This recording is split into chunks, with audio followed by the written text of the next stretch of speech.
Well, good morning and welcome once again to Ed's Orchids, and I thought something different today, because it is a bit different today because it's my birthday.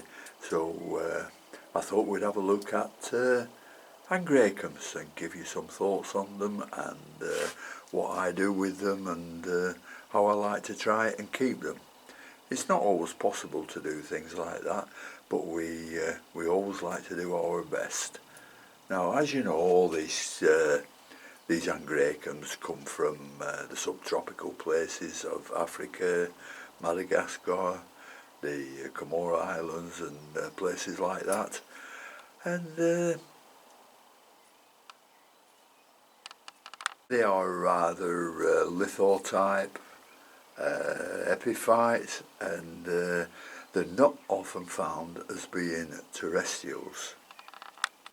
Now, to adhere to these rocks and tree branches, the older roots on them are covered in sort of little hairs which anchor themselves to the rocks and tree branches, or if you mount the smaller types on cork bark, the same thing happens there, and cork bark is by far the best to mount them on. If you mount them on anything other than cork bark, you can get trouble with wood lice, which won't do the plants any good. They don't do them any harm, but it just looks unsightly. Now, the roots of these plants are extensive, as you can see from that one there, and that's a sesquipedale who's got 5 big roots on it, so we'll have a look at that in a bit. And as you know, as all orchids, they are covered in a velamin, which acts like a blotting paper to soak up air when they're white and soak up water and water and nutrients once they are green. Now, you find the older roots on these Angraecums, they get used for adhering to these rocks and branches and pots or whatever you put in. They're not always round, but sometimes, especially when they're in pots, the roots can be flat against the sides.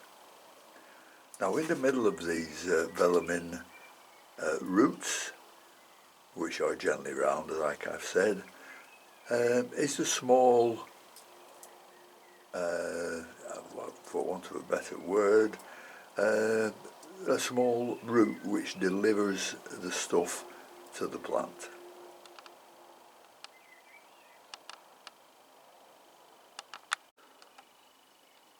Now, the older roots on these plants, as I said before, are the ones that adhere them to whatever you put them in or mount them on, and the younger plants, which are the most active, they are photosynthetic, and they're sort of doing all the work of supplying the plants with the nutrients they need. Now, these that I have in front of me, these Angraecums, all have monopodial stems, which means they don't have branching stems out, they just have one which grows straight up, and there's a set or a twin set of leaves that come out from alternate sides of the monopodial stem, and the young of these plants always come from the bottom of the stem there. Now, these Angraecums I've got are dark green leaved, which tells me that they come from shaded places. What you don't need to do, or what you shouldn't do with these plants, is to put them in the sun. If you do that, then the leaves will always get sunburnt, they'll leave some horrible marks on the leaves, real nasty looking things. Looks like the leaves are dying, and you won't get rid of them until the plant grows and that particular leaf will die off. Now, the correct culture of these plants depend on three things, I think. Light, temperature and humidity. Some epiphytes which grow high in the forest canopy where the weather is a lot cooler than down at sea level. So before you buy any Angraecums, just check on where they come from, and it will give you good ideas how to cultivate them. And in excellent cultivation, you can get these plants to flower twice per year. Now, as I said before, these plants come to subtropical regions, so they receive amounts of light which is much brighter than I can get in the northern hemisphere. And if you have an adult plant which has dark leaves like these, it means that it loves the shade all the time. But a little early morning sun is very much appreciated, provided it's not too warm. Now, if grown indoors, and some of these plants get a little bit too big for that, and they're certainly not plants for windowsills, some of them, but plants like this could be, which is the little dideri. But some of these plants with the big monopodial stems grow to several feet high, so don't even consider getting them if you're going to keep them indoors. In a greenhouse, then what you will need is a fan, because that is necessary to give the plant a cooling effect, especially in the hot summer months. And fans always beneficial to keep off any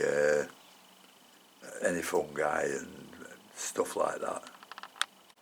These plants love the warm humidity, and unfortunately I don't possess a humidifier, but in the greenhouse here the humidity is generally up to around about 90–92%, especially if it's a little bit cool. And when it gets warm, then I have some buckets of water knocking around to keep it up around 50–55%. Now, I can't give you a temperature which these like, because it all depends where you keep them, but they do need a differential in temperature from about 10 to 15 degrees difference between day and night. Now, as for watering, if your plants are mounted, and they grow best this way, especially on cork bark, don't spray the plants, because if the weather is cool and the plant doesn't dry very quickly, then you're in danger of the leaves dropping off. Once you've got them potted, as these are, they should be able to dry off very quickly, and they won't mind being completely dry for a day or two. They grow slowly, but they don't grow slowly as Pophia bedlams, so don't need much fertiliser. But if you like to give them fertiliser, sort of a quarter of commercial nutrients given to them on a pretty regular basis will be beneficial. But always cut down the nutrients in the winter months or the cooler months from wherever you live. And when these plants are growing in the wild, and they're nearly all mounted, they grow in the shade of the branches and the leaves.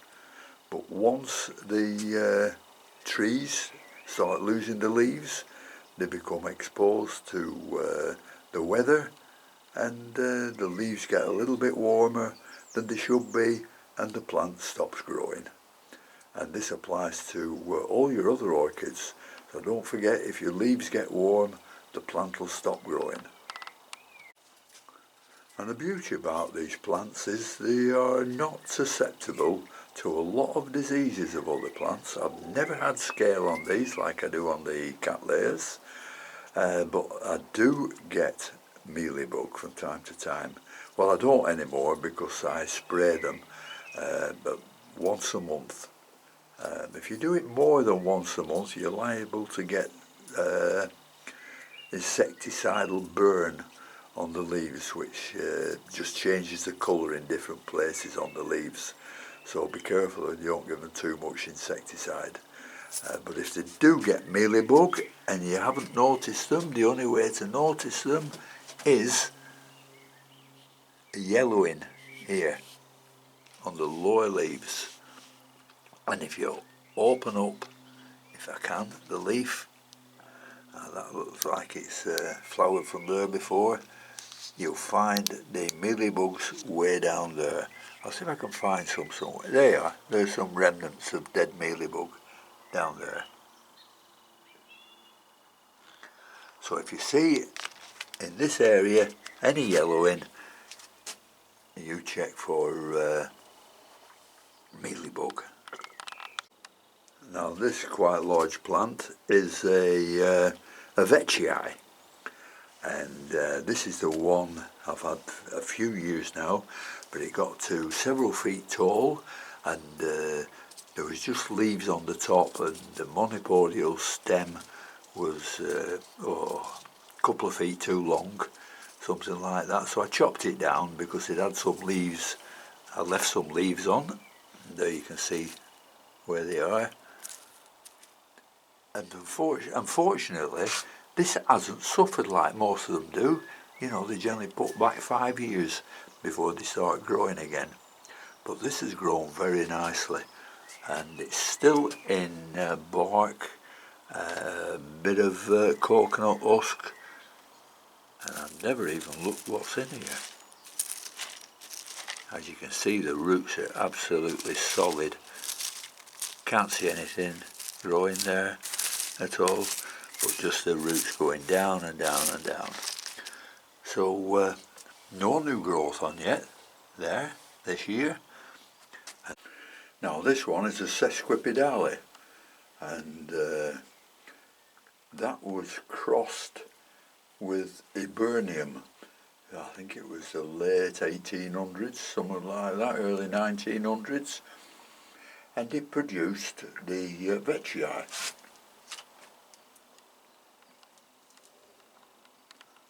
Which is this one.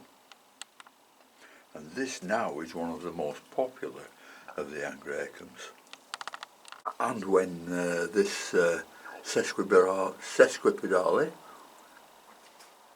got crossed with the veitchii, it produced this cresswood. And I think this cresswood now has taken over in popularity from the veitchii. Most people love this one. Absolutely gorgeous. If you see the roots going round and round and round, and these ones are flat like I mentioned, and just planted in bark, that's all. And the veitchii here, excuse my voice, the veitchii here is just planted in coconut husk, which has been thoroughly cleaned, and I always make sure that it's before I use coconut husk, I get the TDS down to below 5, and then I can use it fine with no trouble. Well, that's all I can tell you about these Angraecums. There are many, many more things, Angus and all things like that.